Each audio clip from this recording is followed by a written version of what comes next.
Hello and welcome to our FXcast market analysis session.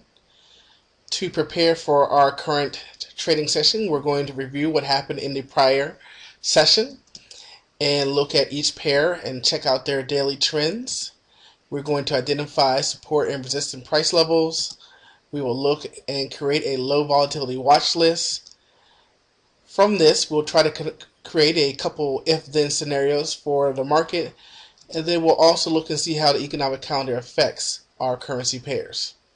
However, before we begin, we want to go over a couple of disclosures. Any symbols that we discuss today should not be inferred as a trading recommendation. Any form of investment that you choose, stocks, forex, futures, options, all have a level of risk associated with them. You can lose your money. Any strategies that we use are for educational purposes only. Future results are not guaranteed, and any investment decisions you make is solely your own responsibility. Trade at your own risk. So we're going to begin our pair analysis with the euro dollar, and you can see we're in a very lovely uptrend with a little resistance here at the 1.4260 price level. We have some wicks up here, 1, 2, 3, 4, 5 wicks all up in this 1.425, 1.426 price level. So that is our breakout price level. And you can also see that we have the 20 moving average acting as support as we come up. You could also draw a nice trend line from the bottom of January 10th. So basically at this point, there's not a immediate trade. You can see that the action that we have here is an inside bar to the previous day. We kind of have a wedge coming in here where we may need to break out of this one way or the other. But I don't see an immediate trade. I don't see an immediate if-then scenario. But when we go down to the 1 hour, we may see something different. Next up, we have the Aussie dollar. And you can immediately see a lot of choppiness from 1.028 all the way down to about 0.98. However, within the last week here, we have broken out of that resistance level. Now, one thing that you will see because we've broken out is you can see this space in between the currency pair and the 20 moving average. So this certainly, and as you look at it, we can see that it is still moving a little bit higher. Certainly we want to see what happens as it gets up to the actual wick high. But this is a more aggressive trade because certainly it's looking like it's due for a pullback. So I don't have the immediate if-then scenario off the daily, but we'll see as we zoom into a shorter time frame. Next up, we are going to look at the Euro franc. And here we can see a lot of consolidation coming in from a long time frame downtrend. But we are making, you could argue that this is a swing, a higher low. Of course, it violates what was going on here.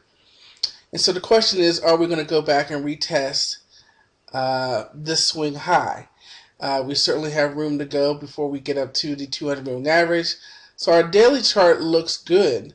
Our 20 and 50 are parallel. We do have a little air in between this, but I would go ahead and put an alert as we get to our if-then scenario. We'll certainly want to see what happens as we break the high of the day. On the euro pound, very nice uptrend, sort of like the euro dollar, where we have some wicks up here, and that's what I'll be watching for a break. Certainly we can start to see the 20 moving average as we wick down here. That is our safe scenario to enter the trade, but we certainly want to be aware if we do break above the wicks. Next up, we have the euro yen and we have the pound franc. On the euro yen, we see a little breakout here. Of course, we know that the yen has been a little volatile here since the earthquake disaster. But we had some resistance in here at the 115.40 price level, and then we have taken off. So this is another one that, again, no safe entry or conservative entry. Certainly we could put an alert to see if it goes higher, but letting it pull back a little bit and seeing if we truly are in an uptrend or if this is still volatile action is important to watch. We also have the pound franc, which is in a downtrend, and it seems to be holding up here with the 1.4425 price level as a good support level. Even though we wick below it, we didn't close below it, so that's good. We've come back up here to the 20 moving average.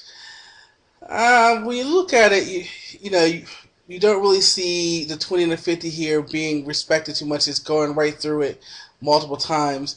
A little honoring it right here as the 20 comes back down. So, and we wick through it here. So we'll see if this 20 will hold up as support. What I would probably do as we get to our if then scenarios later in the session, we can talk about what's going to happen if we break below this price level. But I would like to see it get above the 20, really above the 50 before I start thinking about a run to the 200 moving average. The last two pairs we're going to look at are the dollar Canadian and the dollar franc. Downtrend, very obvious to see. The 20 and the 50 are acting as resistance, even though we popped above it real quick here, but you can kind of see that ultimately the 50 was resistance, and now we're back below. Yet our wick here from mid-March is being honored, and that's where my if-then scenario probably would be, seeing if we can break lower. I'm not looking to go long on this at all at the current time. And the dollar franc, we can see the downtrend. We can see that we broke above the 20 moving average. A possible run back up here to the 50 moving average. Sometimes we get a little bit above that. We have what was one support now being resistance. So I might be interested to see what happens at the 0.9245 price level. Let's zoom in to see what we can find on the smaller time frame. As we zoom into the 1 hour time frame to come up with our volatility list, low volatility list, we're going to see that the Euro USD is showing up a little bit. The bands are pinching a little bit, and even our lower band is starting to spread open a little bit. This is not the ideal situation that we're looking for. You might put an alert below the support that's being built in here. But I think we can find something better. The Aussie dollar, kind of the same thing. Although you can see the tight consolidation over on the 1 hour that we've been in here for a couple days. So eventually, this is really going to break out. Although we don't have this really doesn't qualify for a low volatility watch list. Certainly on the 1 hour, you can see that there are some support and resistance levels that we could play a breakout upon. When we look at the euro franc, it's already breaking out, so no. But here we go. Look at the euro pound. This is really a real good example of what we're looking for. Our bands are pinching in. We've got the nice consolidation here, and so yes, this is something that we want to watch, and this will definitely qualify as a good example of our low volatility pair that we want to watch and play the breakout.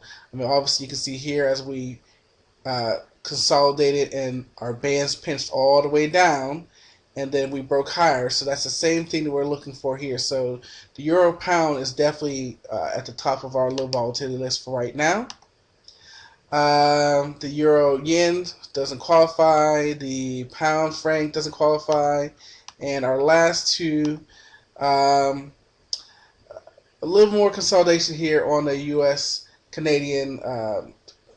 There is some interest here below, but not quite yet. Not really a pinching, just still kind of angling down.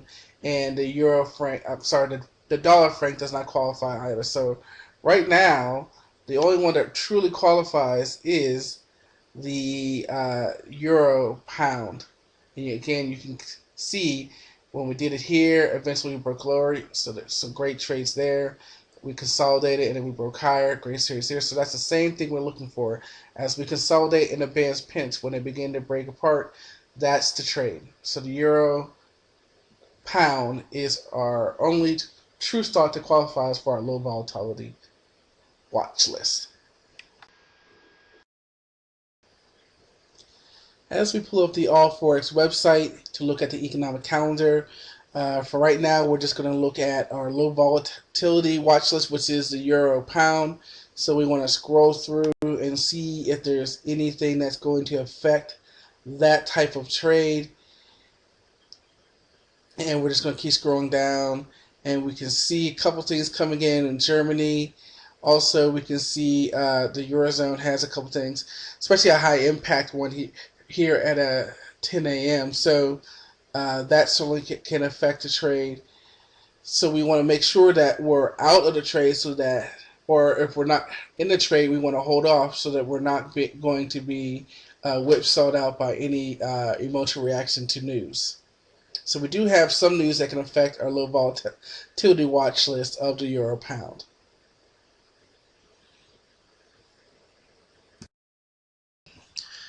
So basically what we want to look for, as we're just going to focus in again on our one low volatility watch list, and that is the euro pound. And what we want to find is that multi-time frame agreement. As we change this one to a daily, and we can see we're obviously in the uptrend. So our best trade on our low volatility here is to catch this to the upside. Then we have dual time frame agreement. We have an uptrend on the daily, and we will get an uptrend on the hourly, so that we have two trends working in our favor, and thus increasing the probability of our trade result. So what we'll do is we'll just sit and watch and see if this will finally break out one way or the other. There's nothing wrong with going counter trend, especially as you can see that we have this free area, and if we had a market profile, we could see that this is where the volume is, and the volume support being down here. And so it should go through to the downside just as simple as it did, and quickly as it did coming up. But again, the safest trade is when our time frames are agreeing versus when they are separate. So that's basically what we're looking for. We want to identify the trend. We're in an uptrend. We want to find dual multiple time frame agreement, the daily and the 1 hour. We want to find good locations to trade.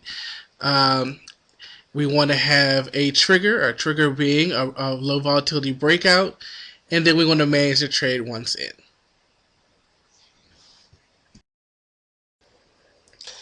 I just want to take a quick moment to show you the result of what we were looking at. We were looking at the euro pound, and we were looking at an entry around 88.17.